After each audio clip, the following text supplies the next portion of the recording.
अब बेटा आगे कंटिन्यू करते हैं। यहां पर हम बात करेंगे बेटा ऑकरेंस ऑफ मेटल्स के बारे में बात करेंगे। जैसे कि बेटा आपको पता है कि जो मेजर सोर्स होता है हमारे मेटल्स का वो हमारा अर्थ क्रस्ट माना जाता है, और कुछ मेटल जो है सॉल्ट की फॉर्म में प्रेजेंट होते हैं, जैसे सी के अंदर से सोडियम क्लोराइड, मैग्नीशियम क्लोराइड, ये सब हमारे जो सॉल्ट्स हैं वो सॉल्युबल फॉर्म में प्रेजेंट होते हैं, जिनके अंदर भी मेटल्स प्रेजेंट होता है। ओके, अब ये चीज बेटा यहाँ पर एक डेफिनेशन मेंशन है, द एलिमेंट्स और compounds which occur naturally in the earth crust are known as minerals. जो नेचुरल फॉर्म में अर्थ क्रस्ट में प्रेजेंट होते हैं एलिमेंट्स या कंपाउंड्स, उनको हम मिनरल्स कहते हैं। Clear note. और जिन मिनरल्स में से हम बेटा प्रॉफिटेबली वे में मेटल्स को एक्सट्रैक्ट करते हैं उन्हें हम ओर कहते हैं। क्या कहते हैं? ओर कहते हैं। ठीक है, इसीलिए बेटा सारे के सारे जो आपके ओर है वो मिनरल्स हो सकते हैं, लेकिन सारे के सारे मिनरल्स जो आपके ओर नहीं हो सकते। क्यों नहीं हो सकते? बिकॉज सभी मिनरल्स में से आप मेटल्स एक्सट्रैक्ट नहीं कर सकते। ओके, लेकिन और बेसिकली क्या होता है? जिनमें से मेटल्स को एक्सट्रैक्ट करते हैं, जिसके बारे में फर्दर आप जो अभी डिटेल में पढ़ेंगे। ओके, अब बात करते हैं बेटा एक्सट्रैक्शन ऑफ मेटल्स, कि मेटल्स को किस तरीके से एक्सट्रैक्ट किया जाता है। देखो बेटा एक्सट्रैक्शन की बात करें तो आपने पढ़ा था बेटा रिएक्टिविटी सीरीज। कुछ मेटल्स हाईली रिएक्टिव होते हैं, कुछ मॉडरेट रिएक्टिव होते हैं, कुछ जो है आपके लिस्ट रिएक्टिव होते हैं। तो उनके रिएक्टिविटी के बेसिस पे हमने क्या रखा, एक्सट्रैक्शन को अलग अलग कैटेगरीज में डिवाइड कर रखा है। जैसे कि देखो बेटा आपको पता है बेटा कुछ मेटल जो फ्री स्टेट में पाए जाते हैं, जैसे गोल्ड हो गया, सिल्वर हो गया, प्लैटिनम हो गया, कॉपर हो गया, are found in free state. लेकिन बेटा कभी कभार क्या होता है, कॉपर और सिल्वर जो आपके होते हैं वो आपको सल्फाइड या ऑक्साइड्स की फॉर्म में भी मिल जाते हैं। Okay, metals at the top of the activity series जैसे हो गया potassium, sodium, calcium, magnesium, aluminium are so reactive that they are never found in a nature as free state. कभी भी बेटा ये जो मेटल्स हमारे हैं ना, ये वाले, ये कभी भी आपको फ्री स्टेट में नहीं मिलेंगे। क्यों नहीं मिलेंगे? Because they are reactive metals, they are highly reactive metals. Okay, तो ये कभी भी आपको फ्री फॉर्म में नहीं मिलेंगे। और मिडल रिएक्टिविटी की बात करें बेटा, जैसे जिंक हो गया, आयरन हो गया, लेड हो गया, कॉपर हो गया। ओके, ठीक है ना। देखो they are found in the earth crust, mainly oxides की फॉर्म में मिलेंगे ज्यादातर आपको, या सल्फाइड्स की फॉर्म में मिलेंगे, या फिर कार्बोनेट्स की फॉर्म में आपको देखने को मिलेंगे। ओके, क्लियर बात बच्चे? ओके, वेरी गुड बेटा। जो मैनी मेटल्स होंगे, बहुत सारे जो मेटल्स आपके होते हैं ना, वो ऑक्साइड्स की फॉर्म ही मिलते ज्यादातर आपको। क्यों? क्योंकि ऑक्सीजन बेटा एक तरीके से लार्ज अमाउंट में अवेलेबल है, अबंडेंट अमाउंट में अवेलेबल है, और ये कहते हैं एक तरीके से oxygen is a very reactive element. Okay, तो ऑक्सीजन जो है बेटा आपका ज्यादा रिएक्टिव एलिमेंट होता है, इसीलिए वो ज्यादातर मेटल्स आपके जो ऑक्साइड की फॉर्म्स में मिलते हैं। ओके, अब बेटा रिएक्टिविटी के बेसिस पे ना हमने इसको अलग अलग कैटेगरीज में डिवाइड कर रखा है। ओके, तो ये कुछ स्टेप्स आपके हैं कि how we can extract metal of low reactivity, high reactivity and medium reactivity. Okay, तो ये पूरा क्राइटेरिया, ये जो फ्लो चार्ट दिए गए ना आपको बेटा, ये आपको पता होना जरूरी है, बिकॉज यहां से एक बार आपका 3 मार्क्स का क्वेश्चन एग्जाम में आया था। ठीक है, उसमें पूछ लिया गया था बेटा कि अगर मेटल्स ऑफ मिडल रिएक्टिविटी को अगर हम एक्सट्रैक्ट करेंगे तो उसका स्टेप्स क्या क्या होंगे।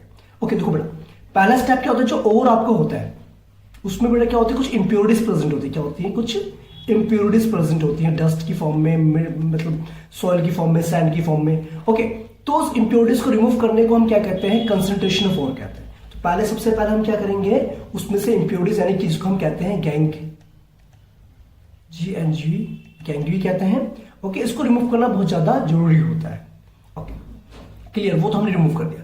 अगर हाई रिएक्टिव वाले मेटल्स होंगे तो बेटा उसको इलेक्ट्रोलाइसिस करना पड़ेगा। इलेक्ट्रोलाइसिस का मतलब होता है उनके जो सॉल्ट होंगे, जैसे सोडियम क्लोराइड हो गया, पोटेशियम क्लोराइड हो गया, मैग्नीशियम क्लोराइड हो गया, इनके सॉल्ट को क्या करते हैं, पहले हम मोल्टिन फॉर्म में लेके आएंगे, फिर उसके अंदर से करंट को पास ऑन करेंगे, और जिसकी वजह से क्या होगा, मेटल्स आपके सेपरेट आउट हो जाएंगे।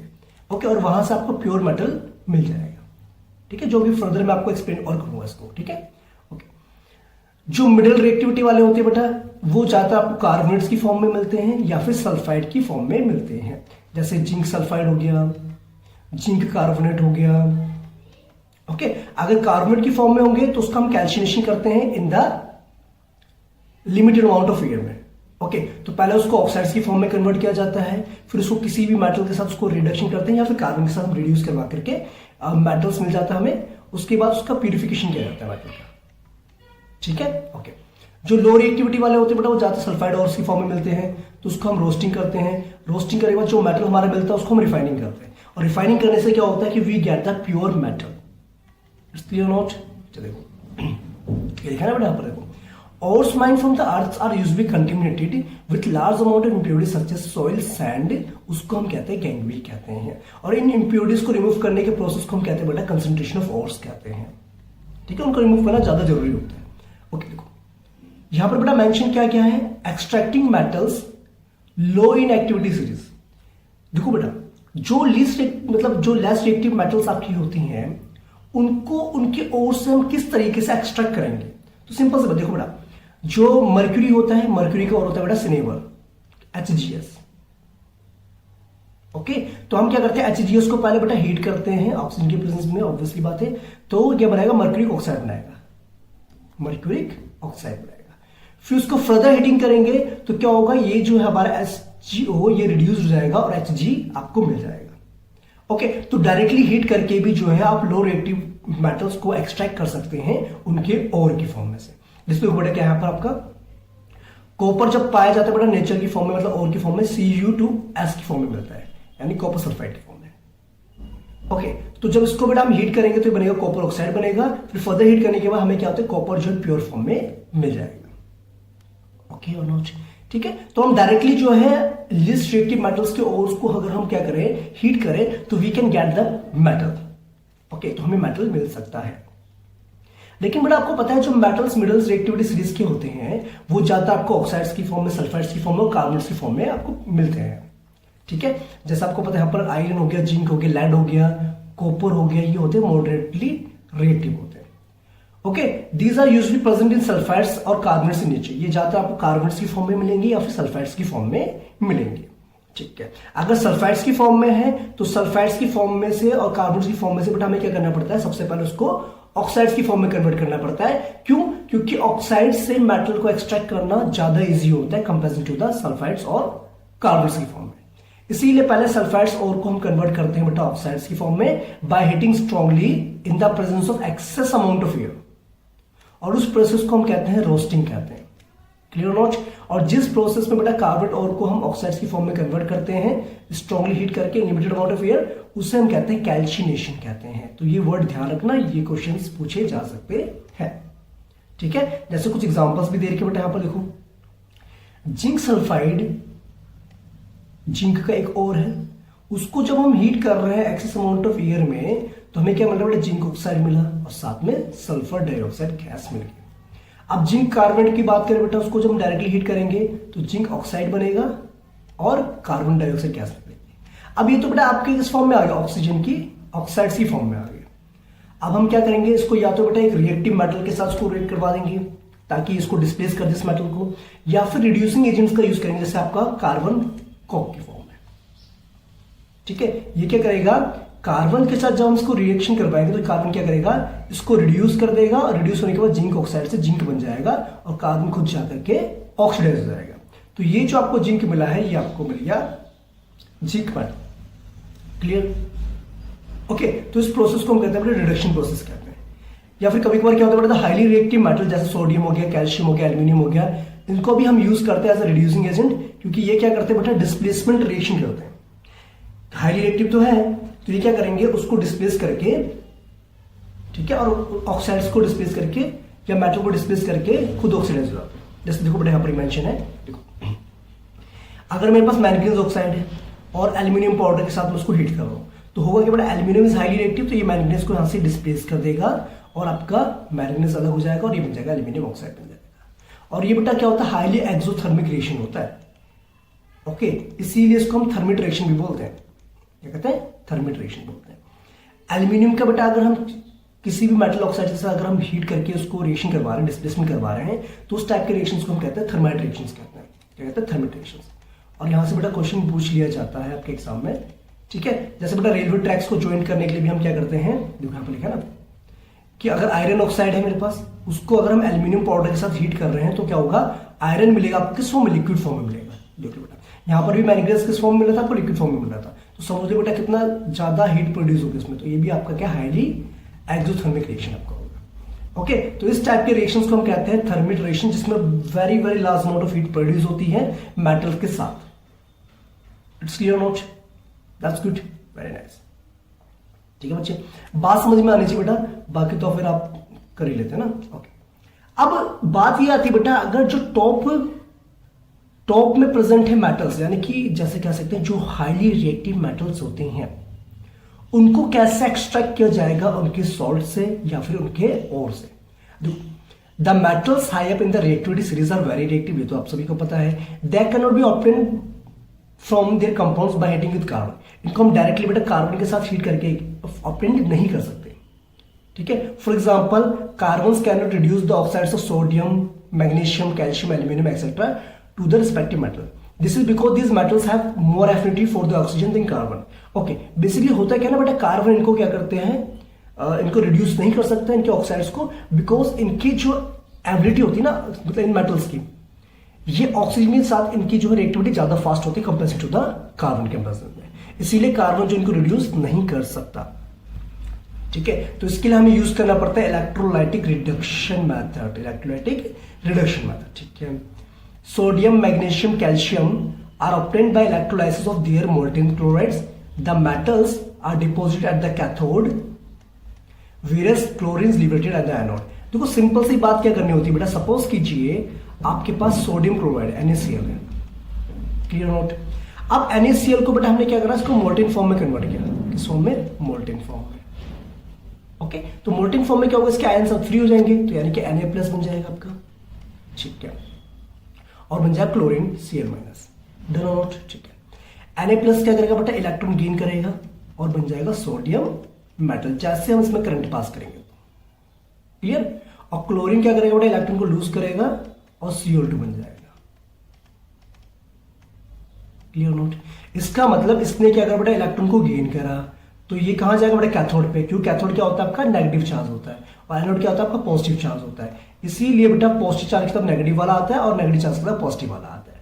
ओके, तो कैथोड पे आपको मेटल्स मिल जाएंगे और एनोड पे आपको क्लोरीन गैस मिल जाएगी। ओके, इसी तरीके से बेटा हम एल्यूमिनियम को भी ऑब्टेन कर सकते हैं by electrolytic reduction of aluminium oxide, clear not. जैसे देखो बेटा, आपको पता है बेटा एल्यूमिनियम ऑक्साइड की अगर बात करें, Al हमें मिलेगा Al3+ होगा, ये क्या करेगा, 3 इलेक्ट्रॉन्स को गेन करेगा कैथोड पे जाकर के और ये एल्यूमिनियम बना लेगा। ऑक्सीजन की बात करें बेटा, ये क्या करेगा, 2 इलेक्ट्रॉन्स को लूज कर देगा, ठीक है। ये एनोड पे जाके चले जाएगा बेटा, ऑक्सीजन गैस निकल जाएगा एनोड पे, और कैथोड पे आपका एल्यूमिनियम जाकर के डिपॉजिट हो जाएगा। ओके, तो इसीलिए बेटा जो हाईली रिएक्टिव जो मेटल्स होते हैं उनको हम इलेक्ट्रोलाइटिक रिडक्शन करके उनको हम एक्सट्रैक्ट कर सकते हैं। Okay, that's good. अब बेटा यहाँ पर एक प्रोसेस दे रखा है जो कि एक तरीके से क्या इंपॉर्टेंट टॉपिक आपका है, यहां से भी क्वेश्चन आपके एग्जाम में देखने को मिल सकता है। देखो, रिफाइनिंग ऑफ मेटल्स, इसका मतलब होता है क्या, the metals produce by various reduction process described above are not very pure, समझिए। देखो बेटा, आपने अभी तक जो भी मेटल्स आपको ऑब्टेन मिले, क्या वो सारे प्योर फॉर्म में नहीं, वो बिल्कुल भी प्योर फॉर्म में नहीं है। उनको प्योर फॉर्म में लाने के लिए हमें क्या करना पड़ता है, इलेक्ट्रोलाइटिक रिफाइनिंग करनी पड़ती है, so that we can extract a pure metal. Okay, तो they contain impurities which must be removed to obtain pure metals, जिसको हम बेटा क्या कहते हैं, इलेक्ट्रोलाइटिक रिफाइनिंग कहते हैं। तो इलेक्ट्रोलाइटिक रिफाइनिंग एक मेथड होता है by which we get the pure metal, ठीक है, from the impure metal. Impure metal से प्योर मेटल को ऑब्टेन कर सकते हैं। ओके, जैसे बेटा यहाँ पर इन्होंने एक बता रखा है इसके बारे में, कॉपर के बारे में। देखो देखते क्या है, many metal such as copper, zinc, tin, nickel, silver, gold etcetera are refined electrolytically. इनको हम इलेक्ट्रोलाइटिकली क्या करते हैं, ऑब्टेन करते हैं। इस प्रोसेस में क्या किया जाता है बेटा, एनोड पे रखते हैं हम इम्प्योर मेटल को, एनोड पे किसको रखते हैं हम, यहां पर एनोड पे लगाते हैं हम इम्प्योर मेटल को, और कैथोड पे रखते हैं हम प्योर मेटल को, ठीक है। ठीक है ना, देखो impure metal is made the anode and the pure metal की स्ट्रिप बनाई जाती है कैथोड पर। एक बेटा सॉल्ट सॉल्यूशन लिया जाता है, किसका, उसी मेटल के सॉल्ट का सॉल्यूशन लिया जाता है। जैसे सपोज कीजिए बेटा हम बात करें कॉपर की, तो उसके अंदर हमने कॉपर सल्फेट का ही सॉल्ट सॉल्यूशन लिया है, यानी कॉपर सल्फेट सॉल्यूशन लिया। Okay done. जैसे बेटा हम करंट को पास ऑन करेंगे तो क्या होगा, the pure metal from the anode dissolves into electrolyte. तो जो प्योर मेटल होगा यहां से, जैसे यहां पर Cu2+ है, ये क्या करेगा, इस सॉल्यूशन में डिसॉल्व हो जाएगा। ओके, और सेम अमाउंट का जो Cu2+ होगा वो सॉल्यूशन से कैथोड पे जाकर डिपॉजिट हो जाएगा। It's clear not, are getting the point or not? ठीक है बेटा, जितना अमाउंट में जो प्योर मेटल आपका एनोड से निकला है सॉल्यूशन के अंदर, सॉल्ट सॉल्यूशन के अंदर, उतना ही अमाउंट जो है उस मेटल का डिपॉजिट हो जाएगा कैथोड पे। Clear note? तो इस तरीके से क्या होगा बेटा, इसको प्यूरिफिकेशन कर देगा और बाकी जो एनोड पे क्या बच जाएगा, इंप्योरिटी जो बचेगी वो नीचे बैठ जाएगी। इसे कहते हैं हम एनोड मड कहते हैं। क्या कहते हैं बेटा? एनोड मड कहते हैं। ठीक है, देखा ना, the insoluble impurities settle down at the bottom of anode and as known as anode mud. Clear? तो ये थी बेटा आपकी एक्सट्रैक्शन की प्रोसेस। आई थिंक आपको समझ में आ गया होगी। अच्छा, अब बेटा देखो, जैसे वर्ड आपका कोरोजन, इसके बारे में आपने पहले भी सुना होगा चैप्टर 1 में। कोरोजन का मतलब होता है किसी भी मेटल का मॉइस्चर के साथ रिएक्ट करने पर, एयर के साथ रिएक्ट करने पर या फिर एसिड के साथ रिएक्ट करने पर वो जो है क्या होता है, धीरे धीरे खराब होना स्टार्ट हो जाता है। ओके, तो उसी को हम कहते हैं कोरोजन कहते हैं। जैसे बेटा अगर सिल्वर की बात करें, सिल्वर आर्टिकल्स क्या करते हैं बेटा, वो ब्लैक कलर का हो जाता है। क्यों? क्योंकि उसके जब वो एयर के साथ रिएक्ट करता है ना, तो वो बन जाता है सिल्वर सल्फाइड की एक लेयर बन जाती है उसके ऊपर, जिसकी वजह से वो ब्लैक कलर का हो जाता है। सेम बेटा कॉपर की बात करें, कॉपर जो है मॉइस्ट CO2 गैस के साथ रिएक्ट करता है और उसके ऊपर ग्रीन कलर की कोटिंग बन जाती है। ओके, जो कि इसकी होती है बेटा कॉपर कार्बेट की होती है। आयरन तो बेटा आपको पता है रस्टिंग हो जाती है आयरन में। ओके, जैसे कि बेटा इस एक्टिविटी में बता रखे ना आपको कि देखो इसमें बेटा 3 ना आपको टेस्ट ट्यूब दे रखे, तीनों में हमने आयरन नेल रखी और तीनों को हमने पानी में, इसमें हमने पानी रखा हुआ है, इसमें बेटा हमने पानी रखा हुआ है और ऊपर क्या बना रखी है, ऑयल की लेयर बना रखी है। और थर्ड वाले में हमने बेटा क्या कर रखा है, एनहाइड्रस कैल्शियम क्लोराइड लेयर का, जो कि क्या करता है, ड्राइंग एजेंट का काम करता है। ठीक है, जो मॉइस्चर को एब्जॉर्ब कर लेता है। तो इसका मतलब बेटा इस वाले टेस्ट ट्यूब में तो रस्टिंग नहीं होगी, क्योंकि यहां पर आपका ना तो आपका मॉइस्चर प्रेजेंट ही नहीं है और यहां पर भी नहीं होगी क्योंकि बेटा आपको पता है वाटर के अंदर प्रेजेंट है आपकी नेल्स, तो कोई दिक्कत नहीं है। ठीक है, लेकिन ऑक्सीजन नहीं आ रही है बेटा यहाँ पर जो सप्लाई हो रही है एयर की, वो एक बैरियर का काम कर रहा है यहाँ पर। लेकिन यहाँ पर रस्टिंग हो जाएगी बिकॉज यहाँ पर ऑक्सीजन भी मिल रही है और साथ में वाटर भी हो गया, तो इसीलिए यहाँ पर क्या होगा बेटा, रस्ट होना स्टार्ट हो जाएगा। Okay, clear note? ओके, अब ये बेटा बोला गया कि how can be prevent any metal from the corrosion हम उसको कैसे प्रिवेंट कर सकते हैं। देखो, रस्टिंग ऑफ आयरन को तो बेटा हम प्रिवेंट कर सकते हैं पेंटिंग करके, ऑयलिंग करके, ग्रीजिंग करके, गैल्वेनाइजिंग, क्रोमोप्लेटिंग करवा करके, एनोडाइजिंग करवा करके और एलॉयज बना करके। गैल्वेनाइजिंग बेटा आपको पता है एक मेथड होता है जिसमें हम क्या करते हैं, स्टील या आयरन को हम प्रोटेक्ट करते हैं from getting rusting by providing the layer of zinc. और बेटा होता क्या ना, देखो, the galvanised article is protected against rusting even if the zinc coating is broken. ये कह रहा है कि अगर जिंक की कोटिंग ब्रेक भी हो जाएगी ना, फिर भी आयरन आर्टिकल्स जो है वो आपके प्रोटेक्टेड रहेंगे रस्टिंग से। क्यों? क्योंकि बेटा आपको पता है जिंक जो है आपका हाईली रिएक्टिव मेटल होता है कंपेरिजन टू आयरन। तो जब भी उसमें ऑक्सीजन वगैरह आएगी, जैसे वो कोई उसके कांटेक्ट में आएगा ऑक्सीजन के कांटेक्ट में, तो क्या होगा, जिंक पहले रिएक्ट करेगा आयरन से पहले। Okay, that's why. एलॉइंग तो बेटा आपको पता है जिसमें हम क्या करते हैं, बेसिकली मिक्सचर होता है मेटल्स या नॉन मेटल्स का।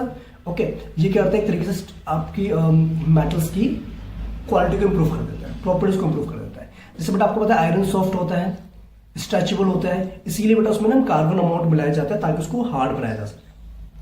ठीक है, अगर हम उसको निकल और क्रोमियम के साथ मिक्स कर देंगे तो वो स्टेनलेस स्टील बन जाएगा, जो कि हार्ड होता है और जल्दी से रस्टिंग नहीं होती है। ओके, तो ऐसी बेटा बहुत सारे एग्जांपल दे रखे हैं, जिसको पता है आपको बेटा, हम ज्वेलरीज बनाने का 24 कैरेट गोल्ड नहीं यूज करते, 22 कैरेट गोल्ड यूज करते हैं, जिसमें हम 2 कैरेट क्या यूज करते हैं, कॉपर को ऐड किया जाता है उसकी हार्डनेस बढ़ाने के लिए। मर्क्यूरी के एलॉय को बेटा हम एमलगम कहते हैं। ठीक है, एलॉय की बात चल रही है यहाँ पर। ठीक है, amalgam is the alloy of mercury. और ब्रास बेटा के बेसिकली क्या होता है, कॉपर और जिंक का एलॉय होता है। ब्रोंज भी बेटा टीन और कॉपर का एलॉय होता है।